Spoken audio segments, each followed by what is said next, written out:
Okay, folks, it's your buddy Mike Messier. You probably don't even need to wear this hat, but I am. Such a pleasant, God, such a pleasant day. Austin, Texas. Just saw a nice movie, a classic, When Harry Met Sally. Hard to believe this movie was made in 1989 because it is so timely. It's timeless, okay? If you've never seen this movie, I would suggest you go see it. I got to see this thing on the big screen, which is nice. But of course, it's probably on all the streamings and all the whatever the fucks. Actually, if you haven't heard of Hoopla, Hoopla is an app that you can get like a lot of stuff for free. Probably this movie's in there. A lot of material in your public library system, if you know what that is, you can get for free on Hoopla. Not everything, but a lot of stuff. So word to the goddamn wise. So let me, I don't know. I mean, I'm assuming you've seen the movie, but maybe you're a younger person or you haven't, maybe you just haven't seen this movie. And you want to know, gee whiz, Mike, is the hype worth it? This When Harry Met Sally movie. It gives me a lot of thoughts. First of all, I mean, what a darling America. See, that's when America's sweetheart meant something for Meg Ryan. Who would be America's sweetheart now? I don't think we have one. I think we have an America's slut heart. How about that? The Kim Kardashians and the so forth. Not to pick on people, but why not? Not to slut shame, but why not? I mean, is there anyone that you could say, gee whiz, this person, I mean, maybe fucking Sandra Bullock 20 years ago, I don't know. I mean, who the fuck knows? But in any event, Meg Ryan, so lovable. The curly hair is kind of interesting. Billy Crystal, whatever fucking happened to him? When you see Billy Crystal, I mean, the guy, I listened to his book on tape a couple of years ago. I'd like to see more of Billy Crystal. He did a movie a few years ago with someone of popular, someone who's kind of popular, kind of hated, this comedian. They did a movie together, but I'd like to see more of Billy Crystal. I think the Oscars went downhill when he stopped hosting.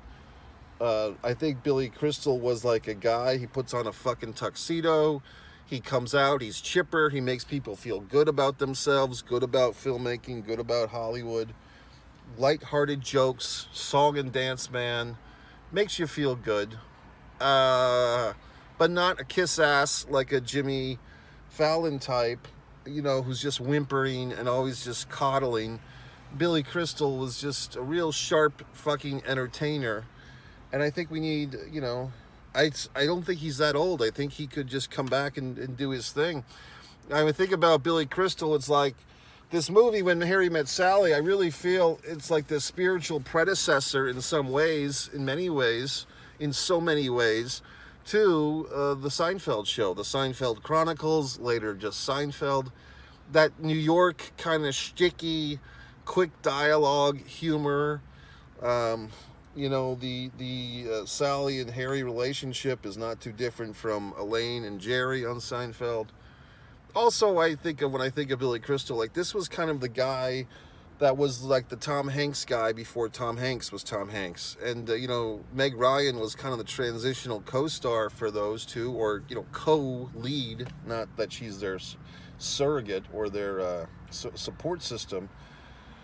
But if you think about it, Meg Ryan, Tom Hanks, Sleepless in Seattle, I mean, couldn't that have been Billy Crystal in Sleepless in Seattle? It kind of seems like Tom Hanks kind of took over these roles. And then Billy Crystal did something, I think, called Forget Paris, which was kind of, like the same type of romantic comedy shit. But did Billy Crystal and Meg Ryan ever do a movie with each other before or after When Harry Met Sally? It kind of feels like they should have.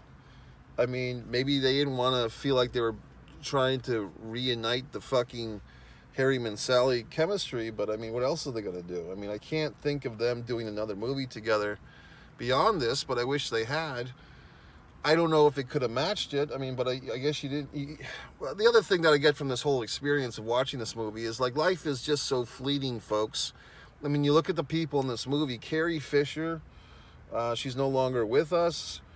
But she was very good in this movie as the friend of Meg Ryan's character, and she ends up with Bruno Kirby. Bruno Kirby is like one of those 80s, 90s guys that's kind of gone by the wayside. Like, he used to be like the Rob Schneider to Adam Sandler. Like, Billy Crystal would always throw with this Bruno Kirby a bone, whether it was this one or City Slickers, whatever the fuck happened to Bruno Kirby. You know, like, is he still with us? I think he is. I mean, I haven't heard anything, but life is fleeting, folks.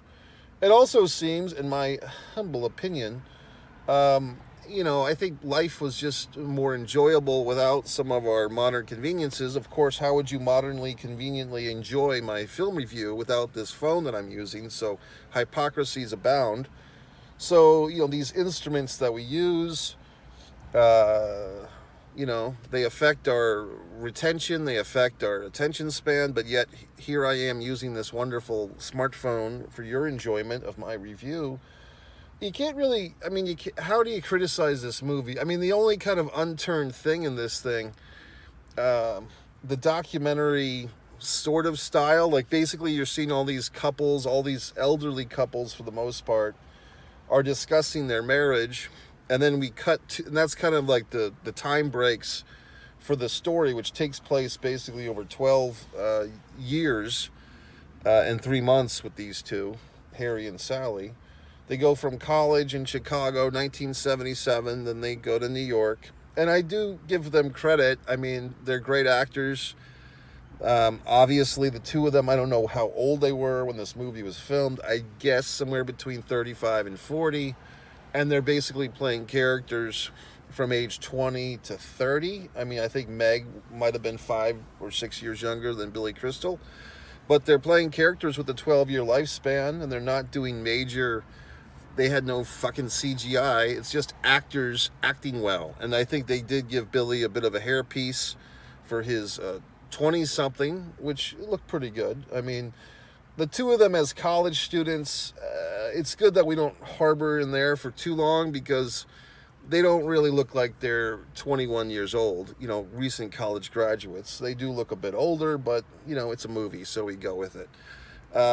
The infamous and famous deli scene, I'll have what she's having. What a mic drop. As you probably know, that's the director, I believe, was it Rob Reiner who directed this thing? Meathead from from All in the Family. That'd be a good show. Alice in the Family. If you took, you know, Alice and Vera and Flo and Mel from the sitcom Alice and put them in with Archie Bunker and Edith and had like Alice in the Family. Like you had Alice like moved, like not even like they had Mel's Diner next door to Archie Bunker, but they just moved all these crazy characters, you know, into the All in the Family house. Wouldn't that be a fun show? Alice in the Family. How about that, Norman Lear? Let me, is he still alive? I don't even know who's alive anymore. I mean, Christ. I will say this, seeing a movie like this, which was made in 1989, and they're making all these references, I guess, to Bogey and Bacall and Casablanca, and, you know, every generation references shit from the prior generations, like, oh, you know, and when I was a young man growing up in the game, coming up in the game, as they say, who's they, them, they would often, you know, cite these old black and white movies. Like a lot of, when I was growing up, I'd always see Jimmy Durante impersonations, but I really didn't know who the fuck Jimmy Durante was, you know what I mean? You'd always see like these references to Casablanca, play it again, Sam, and you weren't sure what the fuck was going on. So then as you get a little bit older and you dig through and you find out that these source materials. But with kids these days, with the turnover so quickly, you know, I mean, is Kylie Jenner, is she like a reference point now? Like, are we referencing her buying a Pepsi for the police officer at the Riot commercial? Is that a cultural tipping point, or just nobody gives a shit but me, apparently? So all these things, and there's so many things, you know, pop culture is fleeting, culture in general is fleeting, life is fleeting, everything is fleeting, you know, and I compare and contrast, you know, I did see Meg Ryan's David Duchovny movie recently, and, you know, I mean, God, I mean, nobody stays young and beautiful forever, right? But I mean, but I like this movie. I mean, it's just a classic film. It's a wonderful film. It's basically an instant classic. And I think the sound clip of "Can men and women be friends?" I mean, there's a lot of shit in this movie that's just stand-up comedy material that Billy kind of takes from his stand-up act, because there's like parts of this movie where it's like, okay, Billy's just going into a routine. I believe at the time Roger Ebert took issue with the Ethiopian restaurant joke that's in this movie, but it's like, hey, that's part of the character. The character has a dark side, as they say. And I think that's one thing Billy Crystal in general is good at. He's good at showing all of humanity. Like we do have these cryptic jokes and these dark sides, but he doesn't go too dark, you know what I mean? But anyway, I mean, I like the movie. It is one of those deals where you kind of wonder, oh, here's people coming. Why did Harry and Sally take so long, even after they fornicated late into the movie kind of takes it downhill once they fornicate, because then it just becomes another, boy chases after girl, emotions type of shit. I mean, but we wrap it up soon thereafter, which is good. But how can you not love Sally? How can you not love Meg Ryan as Sally? What a role. Great performance. I don't think anyone could have done it better. I mean, I think the perfect matchup. I don't think Hanks could have played Harry better. I don't think Julia Roberts, could have done Sally better. And in fact, I don't think Julia Roberts was even famous until another year after this with Pretty and Woman.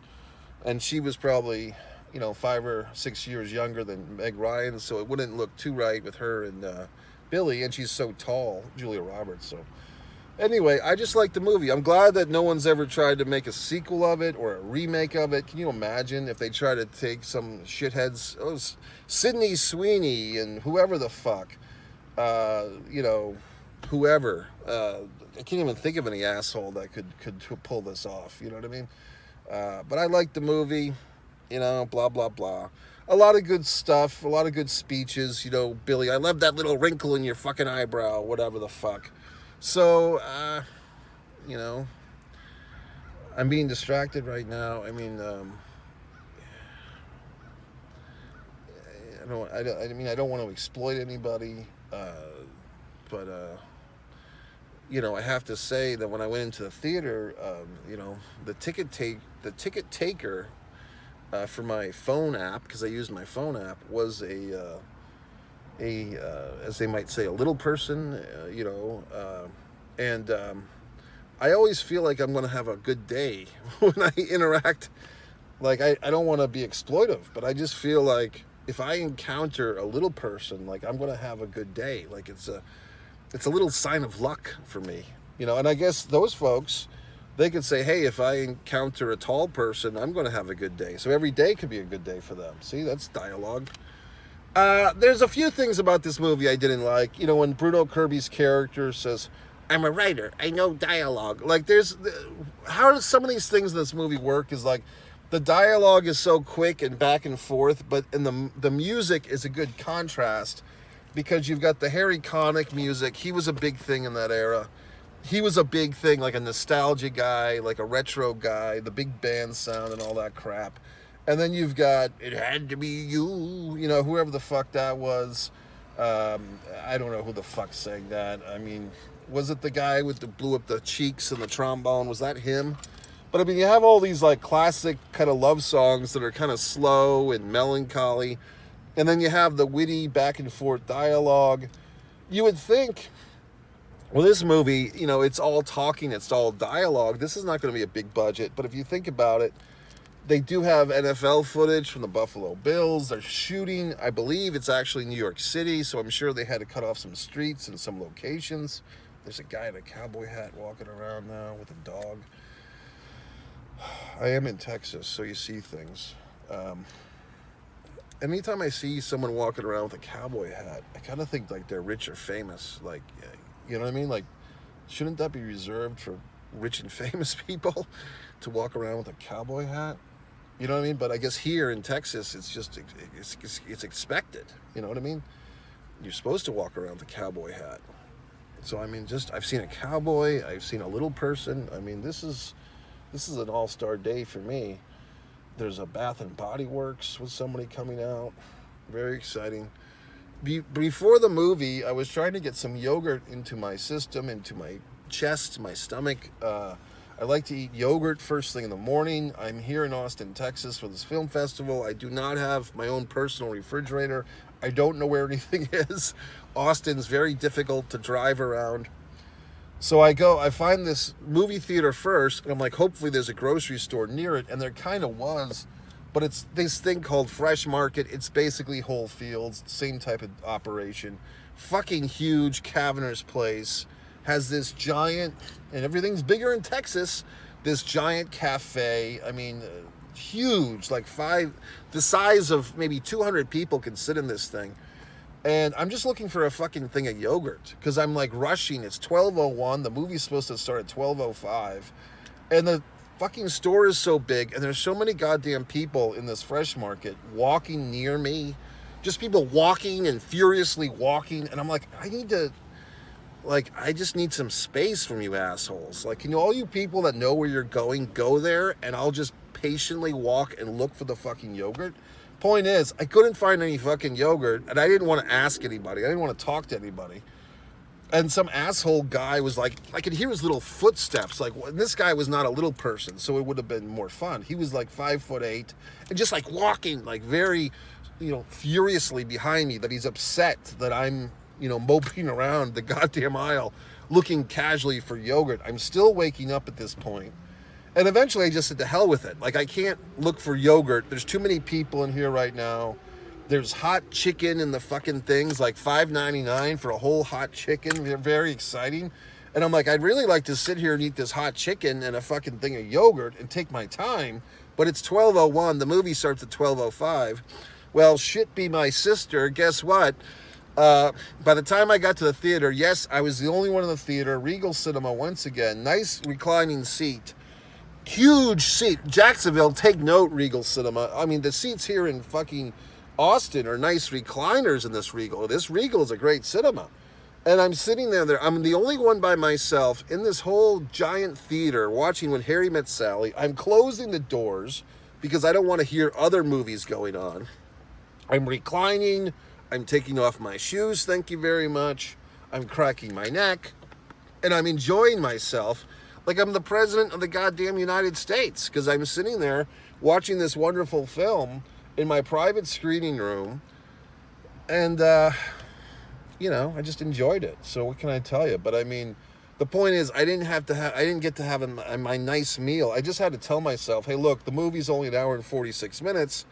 But little did I fucking know, the movie that was supposed to, said the scheduled time of 12:05, I'm used to the 20 minutes of previews in Jacksonville. You have a 20-minute gap period. But sometimes when they play these retro movies, you don't get any previews for new movies. So I just thought, well, maybe there won't be any previews. I better get there on time because I don't want to miss the opening beat of this Harry Met Sally experience. Well, guess what? The movie didn't start till 12:30. So I'm sitting there like an asshole for 25 minutes thinking I should be eating hot chicken, okay? So anyway, now I have to catch up. Now I have to go eat the fucking hot chicken. This film festival, and it's probably the same chicken that was there 3 hours ago, okay? Because I spent 20 minutes talking to you people, and now I have to go, and the chicken's been on the fucking oven lamp all day now, whereas 2.5, 3 hours ago was probably hot and fresh from the processor, wherever the fuck the chicken comes from. So now I have to go get the fucking yogurt, and it's like I have to reboot myself.